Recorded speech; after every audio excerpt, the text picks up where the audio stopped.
नमस्कार, RB news में स्वागत है आपका और मैं हूं आपके साथ शमा प्रवीण। नए अंदाज में आपके शहर, गांव और कस्बे की खबर पहुंचाएंगे हम। आप तक पहुंचकर आपकी आवाज़ उठाएंगे हम। आपके सरोकार से जुड़ी खबरें भी दिखाएंगे हम। सरकार तक आपकी बात पहुंचाएंगे हम।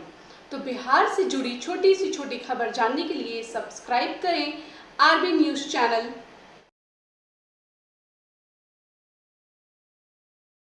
तो मैं अपनी छोटी बहन और अपनी बेटी समझ के माफ कर दीजिएगा। मैं यही कहना सरकार से चाहूंगी कि 100 मीटर की दूरी पे थाना है। मेरी बहन के साथ यहीं पे खुशी लाइब्रेरी में जो दरिंदों द्वारा दुष्कर्म किया गया, उस टाइम में इतनी पास में थाना गया, उसको पता नहीं चला।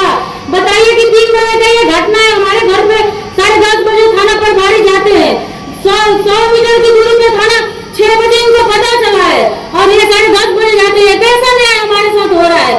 सब लोग सरकार बोल रही है कि बेटी पढ़ाओ, बेटी बचाओ, बेटी पढ़ाओ। हम अभी भी हमारी बेटी माँ बहन कोई भी सुरक्षित नहीं है। तो ऐसे सरकार काहे के लिए बनाया जा रहा है? मत बनाइए, मत सरकार ऐसा ढूंढिए, मत कीजिए। सरकार ऐसा ढूंढिए कि बेटियों को सुरक्षित रखा जाए, माँ बहनों को सुरक्षित रखा जाए और जो हम लोगों पे बीत रहे उसको न्याय दिलाया जाए। जो उसको दुष्कर्म किया गया और उसके साथ जो छल कपट से बुला के उसको जहर दे के मार दिया गया, तो हम यही सरकार से अपील करेंगे और थाना प्रभारी भी सुन रहे हैं उनसे भी कि जल्द से जल्द, जितनी जल्द हो सके हमको इंसाफ दिलाया जाए। उसके लिए ज्यादा से ज्यादा कार्रवाई किया। जितने आरोपी उसमें धराए और जितने आरोपी है वो सबको रिमांड पे लेकर पूछताछ किया जाए और जितने आरोपी अभी भी कोयाम घूम रहे हैं उसका भी गिरफ्तारी किया जाए। और जो खुशी लाइब्रेरी का संचालक रवि यादव है उसका भी 2 दिन रख के उसको छोड़ दिया गया। तो हम सरकार से यही कहना चाहेंगे कि उसका भी गिरफ्तारी करवाया जाए और रिमांड पे लेकर पूछताछ किया जाए। यहाँ तक कि जब हमारे घर पे घटना हुआ है तो हम लोगों को कुछ पता नहीं था। जब हमारे घर पे पुलिस गई तो पता चला बाद में शाम को खुशी लाइब्रेरी का जो संचालक है रवि यादव, उसके पापा हमारे घर पे जाते हैं। हमारे पापा से क्या बोलते हैं कि जाने दीजिए मिस्त्री जी, जो हो गया तो हो गया, आगे वाले बात पढ़ाने से कुछ फायदा नहीं है। और सुबह फोन करके क्या बोलते हैं कि केस वगैरह मत कीजिएगा वरना आगे चल के दिक्कत होगा। तो ऐसी जबरदस्ती चलता है कि आप ही लोग बताइए। हम आप सभी लोग से यही पूछना चाहते हैं, क्या हमारे घर में बहन बेटियां हैं, हमारे घर में भाई नहीं है तो ऐसा चलता है कि आज हम आपके साथ जबरदस्ती कर रहे, कल उसके साथ। हम यही कहना चाहेंगे कि हम पे जो बीत गया वो तो बीत गया, हमारी बहन वापस नहीं आएगी। लेकिन हम यही कहना चाहेंगे कि आगे चल के इतना ज्यादा आवाज इस पे उठाया जाए कि हमारी बहन बेटियों, किसी के भी बहन बेटियों पे कोई दरिंदगी करने से पहले सोचेगा, विचारेगा कि इसका अंजाम आगे चल के क्या होगा। मैं कहना चाहूंगी और हमारे घर में हमारी बहन के सहारे सब कुछ चलता था। घर परिवार, खेती वगैरह सब। हमारा भाई एक ही है और 6 बहनें हैं। हमारा भाई कोई काम नहीं करता, लाड प्यार में रह गया तो वो सब करती थी। तो बताइए कि हमारी मम्मी का घर पागल जैसा हालत बन गया है। हमारे घर परिवार को कौन देखेगा? हम आप ही लोगों से पूछना चाहते हैं।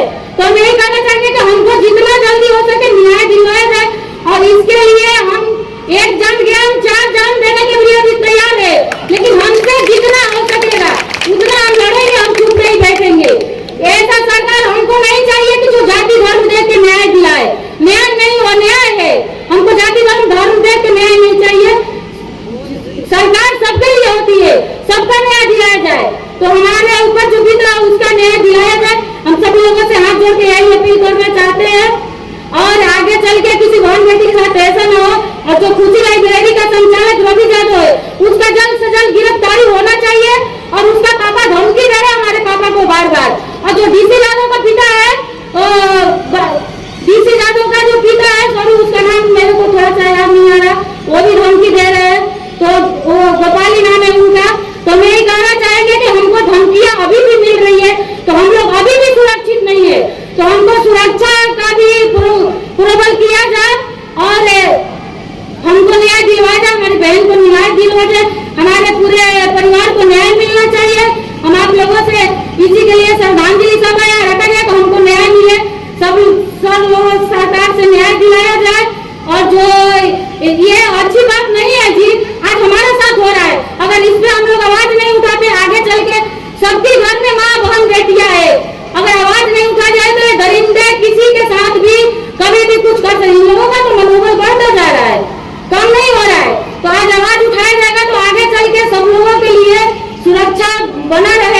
तो हम यही चाहेंगे कि हमको न्याय दिलाया जाए और लाइब्रेरी संचालक को जल्द से जल्द गिरफ्तार किया जाए।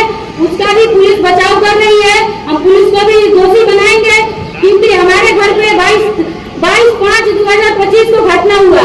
बताइए कि 2 दिन तक क्या हम लोग 25 को FIR किया। हमारे घर में उतना किसी के पास दिमाग नहीं था कि हम FIR करने जाए, हमको धमकी दी जा रही थी, इसलिए किसी ने FIR करने नहीं गया। जब मैं आई, मैं रहती हूँ गुजरात में, जब मैं आई तो मैं सबको लेके यहाँ पे आई थाने में, तो FIR हुआ। उसके बाद आप भी लोग बताइए कि क्या 2 दिन से ये थाना प्रभारी सो रहे थे, इतने 5 लोग इनको पता नहीं था पूछे, तो बताइए हम लोग कैसे रहे, क्या करे? पढ़ेंगे नहीं तो भी दिक्कत है, पढ़ रहे हैं तो भी दिक्कत है, हम लोग तो कहीं से भी सुरक्षित नहीं है। इतना ही बोल के मैं अपने भाई को विराम दूंगी कि लाइब्रेरी संचालक को गिरफ्तार किया जाए जल्द।